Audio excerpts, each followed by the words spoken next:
Welcome my dear students. আজ আমি ষষ্ঠ শ্রেণীর রায় ও মার্টিন প্রশ্নবিচিত্রা 2026 সালের দ্বিতীয় পর্যায়ক্রমিক মূল্যায়নের পরিবেশ ও বিজ্ঞানের 212 নম্বর পেজের 2 নম্বর স্কুলের প্রশ্নগুলি সলভ করব। চলো তাহলে শুরু করি। ক্লাস 6-এর রায় ও মার্টিন প্রশ্নবিচিত্রার দ্বিতীয় পর্যায়ক্রমিক মূল্যায়নের পরিবেশ ও বিজ্ঞানের 2 নম্বর স্কুলের একের দাগে সঠিক উত্তরটি নির্বাচন করে বাক্য সম্পূর্ণ করো। একের দাগ, মাটির গভীরে গরমে ও তাপে গ্রানাইট পরিবর্তিত হয়ে এর উত্তরটা হবে বি, নিস তৈরি হয়। দুয়ের দাগ, দৈর্ঘ্য ভর বেগ সময় হলো একটি লব্ধ রাশি, এর উত্তরটা হবে সি, বেগ।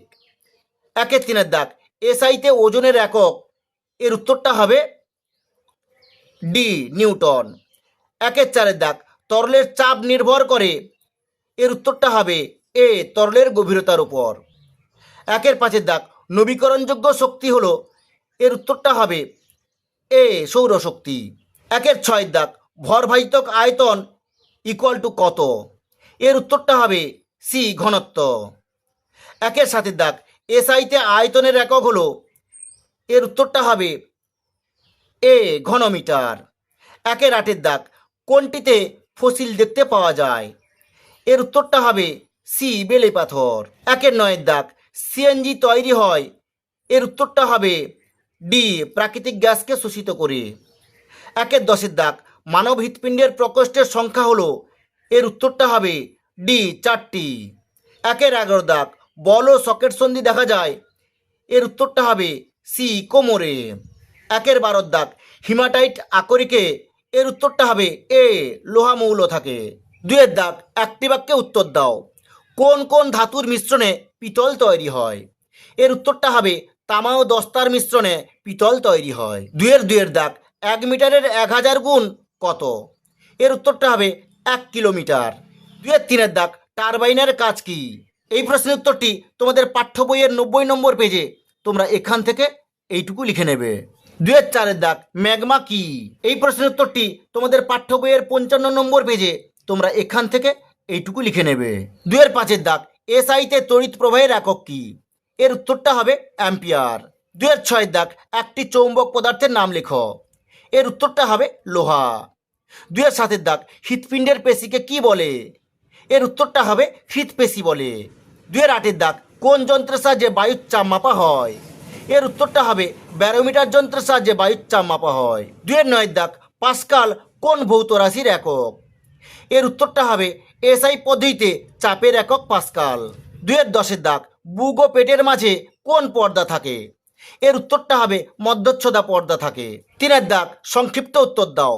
1 দাগ, জীবাশ্ম জ্বালানি কাকে বলে ও কেন, এই প্রশ্নের উত্তরটি তোমাদের পাঠ্য বইয়ের 61 নম্বর পেজে তোমরা এখান থেকে এইটুকু লিখে নেবে। 2 দাগ, পেট্রোলিয়াম থেকে কি কি পাওয়া যায়, এই প্রশ্নের উত্তরটি তোমাদের পাঠ্য বইয়ের 62 নম্বর পেজে তোমরা এখান থেকে এইটুকু লিখে নেবে। 3 দাগ, তামার প্রধান আকরিকের নাম কি, এর উত্তরটা হবে কপার গ্লান্স।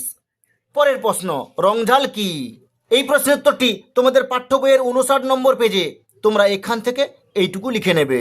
4 দাগ, যে কোনো 8টি প্রশ্নের উত্তর দাও। 1 দাগ, গড় সৌরদিন কাকে বলে, এই প্রশ্নের উত্তরটি তোমাদের পাঠ্য বইয়ের 69 নম্বর পেজে তোমরা এখান থেকে এইটুকু লিখে নেবে। পরের প্রশ্ন, অতি সূক্ষ্ম সময় নির্ধারণ করার জন্য কোন ঘড়ি ব্যবহার করা হয়, এর উত্তরটা হবে ডিজিটাল স্টপওয়াচ ব্যবহার করা হয়। 2 দাগ, দুটি কাগজের মধ্যে ফুঁ দিলে কিভাবে বার্নৌলির নীতি কার্যকরী হয় লেখ, এই প্রশ্নের উত্তরটি তোমাদের পাঠ্য বইয়ের 105 নম্বর পেজে তোমরা এখান থেকে এইটুকু লিখে নেবে। 3 দাগ, জল ও খাবারে মিশে থাকা জীবাণুদের ধ্বংস করার জন্য আমাদের শরীরে কি কি ব্যবস্থা আছে, এই প্রশ্নের উত্তরটি তোমাদের পাঠ্য বইয়ের 113 নম্বর পেজে তোমরা এখান থেকে এইটুকু লিখে নেবে।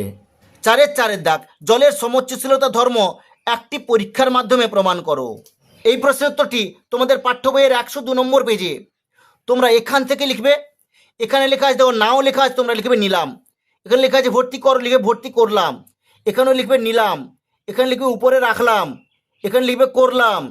আর এই লাইনটা তোমরা লিখবে না, যেটা কেটে দিচ্ছে এটা লিখবে না, এগুলো সব লিখবে তোমরা, এতদূর পর্যন্ত লিখবে। আবার এই যেগুলো আমি কেটে দিচ্ছি এটা লিখবে না, এগুলো লিখবে না, এটাও লিখবে না। আবার এখান থেকে পুরো এতদূর পর্যন্ত, একবারে এতদূর পর্যন্ত তোমরা লিখে নেবে। 4 দাগ, কোনো বস্তুর দৈর্ঘ্য 5 মিটার, প্রস্থ 3 মিটার, উচ্চতা 2 মিটার হলে এর আয়তন ও ক্ষেত্রফল কত? দেখো এর আয়তনটা হবে, আমি এখানে তীরচিহ্ন দিয়ে করে দিচ্ছি, এখানে হবে দৈর্ঘ্য গুণিতক প্রস্থ গুণিতক উচ্চতা, মানে কি হবে 5 গুণিতক 3 গুণিতক 2, এটাকে সরল করলে তাহলে কি বেরোবে 5 3 15 30। এই জায়গাটা তোমরা লিখবে ঘনমিটার, আর এখানটা হলে তোমরা লিখবে ঘনমিটার। বোঝা গেল? এরপরে লেখা আছে এর ক্ষেত্রফল কত। তাহলে ক্ষেত্রফলটার সূত্র কি? ক্ষেত্রফল সূত্র হচ্ছে, আমি এখানে লিখে দিচ্ছি দৈর্ঘ্য গুণিতক প্রস্থ। তাহলে দৈর্ঘ্য আছে কত 5 মিটার, আর প্রস্থ 3 মিটার আছে, তোমরা লিখবে 5 গুণিতক 3 বর্গ মিটার সমান তাহলে কত হবে 15 বর্গ মিটার। বুঝতে পারলে? এর পরের প্রশ্নটি দেখো, 4-6 দাগ, রক্তের উপাদানগুলি কি কি? এই প্রশ্নের উত্তরটি তোমাদের পাঠ্য বইয়ের 111 নম্বর পেজে। দেখো এখানে রক্তের উপাদানগুলি অনেকগুলি আছে, এখানে তোমরা লিখবে 1 নম্বর পয়েন্ট লিখবে জলীয় অংশ, 112 নম্বর পেজ। এরপরে তোমরা লিখবে লোহিত রক্তকণিকা, 3 নম্বর পয়েন্ট আছে শ্বেত রক্তকণিকা, 4 নম্বরে তোমরা লিখবে অনুচক্রিকা, 5 নম্বরে লিখবে নুন। এগুলো হচ্ছে রক্তের উপাদান। পরের প্রশ্ন, দ্বিপত্র কপাটিকা কোথায় থাকে? এই প্রশ্নের উত্তরটি তোমাদের পাঠ্য বইয়ের 108 নম্বর পেজে। তোমরা এখান থেকে এইটুকু লিখে নেবে। 4-7 দাগ, শক্তি কয় প্রকার ও কি কি? এই প্রশ্নের উত্তরটি তোমাদের পাঠ্য বইয়ের 87 নম্বর পেজে। এখানে দেখো লেখা আছে শক্তি অনেক প্রকার। কটা আছে এখানে? এখানে 8খানা আছে, যা আছে পুরোটা তোমরা লিখে নেবে এগুলো। পরের প্রশ্ন, মাইক্রোফোনে কোন শক্তি কোন শক্তিতে রূপান্তরিত হয়? এর উত্তরটা হবে শব্দ শক্তি তড়িৎ শক্তিতে রূপান্তরিত হয়। 4-8 দাগ, হিঞ্জ সন্ধি কাকে বলে? এটি দেহের কোথায় কোথায় দেখা যায়? এই প্রশ্নের উত্তরটি তোমাদের পাঠ্য বইয়ের 124 নম্বর পেজে। তোমরা এখানে দেখতে পাচ্ছ হিঞ্জ সন্ধি, তোমরা এখান থেকে এইটুকু লিখে নেবে। 4-9 দাগ, নিম্নোক্ত ক্ষেত্রগুলিতে কোন শক্তি কোন শক্তিতে রূপান্তরিত হয়? 9-1 দাগ, সুইচ অন করাতে পাখা চলতে আরম্ভ করলো। এর উত্তরটা হবে বৈদ্যুতিক শক্তি যান্ত্রিক শক্তিতে রূপান্তরিত হয়। 4-9 দাগ, পোড়া চুন বাটিতে নিয়ে তাতে জল ঢালা হলো। এর উত্তরটা হবে এখানে রাসায়নিক শক্তি তাপ শক্তিতে রূপান্তরিত হয়। 4-10 দাগ, খাদ্য শৃঙ্খল কি? এই প্রশ্নের উত্তরটি তোমাদের পাঠ্য বইয়ের 93 নম্বর পেজে। তোমরা এখান থেকে এইটুকু লিখে নেবে। পরের প্রশ্ন, লিন্ডেম্যানের 10% সূত্রটি লেখো। এই প্রশ্নের উত্তরটি তোমাদের পাঠ্য বইয়ের 95 নম্বর পেজে। তোমরা এখান থেকে এইটুকু লিখে নেবে। ঠিক আছে, আজ এই পর্যন্ত। নেক্সট ভিডিওতে আমি 3 নম্বর স্কুলের প্রশ্নগুলি সলভ করব।